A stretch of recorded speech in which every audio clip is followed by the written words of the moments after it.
Kejaksaan ikut menetapkan mantan Ketua Pengadilan Negeri Surabaya Rudi Suparmono sebagai tersangka atas dugaan suap vonis bebas Ronald Tanur. Adapun sebelumnya Rudi ditangkap di Palembang, Sumatera Selatan. Rudi disebut sempat menemui pengacara Ronald Tanur, Lisa Rahmat, yang sebelumnya meminta tolong mantan pejabat Mahkamah Agung Zara Afrikar untuk dikenalkan. Dalam pertemuan tersebut, Lisa meminta agar Rudi menunjuk susunan majelis hakim yang akan menyidangkan perkara Ronald Tanur atas kasus pembunuhan kekasihnya, Dini Sera Afriyanti. Direktur Penyidikan pada Jampitsus Kejagung RI, Abdul Qohar, dalam keterangan pada Selasa 14 Januari di Jakarta mengatakan, Lisa juga mengatur Rudi agar menunjuk Erin Tuah Damanik sebagai Ketua Majelis Hakim, sedangkan Rapul dan Heru sebagai anggota. Merespons permintaan Lisa, Rudi kemudian menemui Erin Tuah dan memerintahkannya untuk jadi hakim ketua. Dikatakan oleh Qohar, susunan majelis hakim yang menangani perkara Ronald Tanur baru disusun 12 hari sejak pelimpahan perkara. Setelah adanya penetapan, Lisa kemudian menghubungi ibunda Ronald Tanur, Meriska Wijaya, untuk meminta dana sebesar 250.000 Singapura dolar untuk pengurusan perkara sang anak. Namun lantaran Meriska belum memiliki uang, akhirnya ditalangi oleh Lisa. Lisa kemudian menyerahkan uang pada Erin Tuah untuk selanjutnya dibagikan pada Mangapul dan Heru.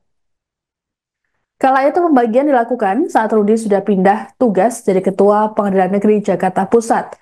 Uang sebesar 20.000 Singapura dolar yang jadi bagian Rudi diduga belum diserahkan oleh Erin Tuah. Hanya saja ia sudah menerima uang sebesar 43.000 Singapura dolar atau setara 513 juta rupiah dari Lisa. Kini atas perbuatannya, Rudi dijerat dengan pasal gratifikasi dan kini telah ditahan oleh Kejagung.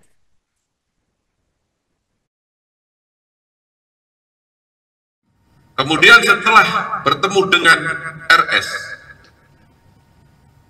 tersangka LR menemui ED di lantai 5 Gedung Pengadilan Negeri Surabaya. Selanjutnya tersangka LR mengatakan bahwa dia mengetahui nama tersangka ED,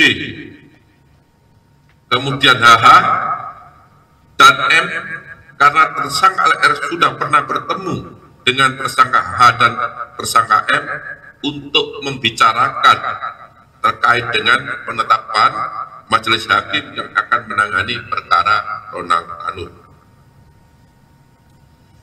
Beberapa waktu kemudian, LR menemui kembali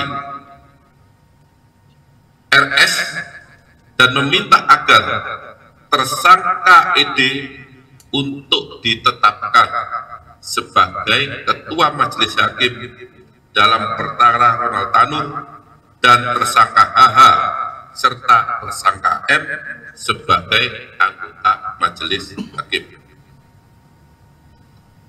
Kemudian pada tanggal 5 Maret 2024, tersangka ED bertemu dengan RS dan pada pertemuan tersebut RS mengatakan kepada tersangka ED sambil menepuk pundak tersangka ED dan mengatakan, "Le, ada saya tunjuk Le sebagai ketua majelis, anggotanya M dan HH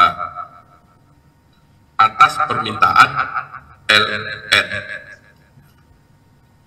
Selanjutnya pada tanggal 5 Maret 2024 dikeluarkanlah penetapan nomor 454/B/2024 Surabaya yang ditandatangani oleh Wakil Ketua Pengadilan Negeri Surabaya atas nama Ketua Pengadilan Negeri Surabaya saat itu, dengan menunjuk susunan majelis hakim dengan komposisi sebagai ketua majelis adalah tersangka ED, anggota tersangka M, dan tersangka HH.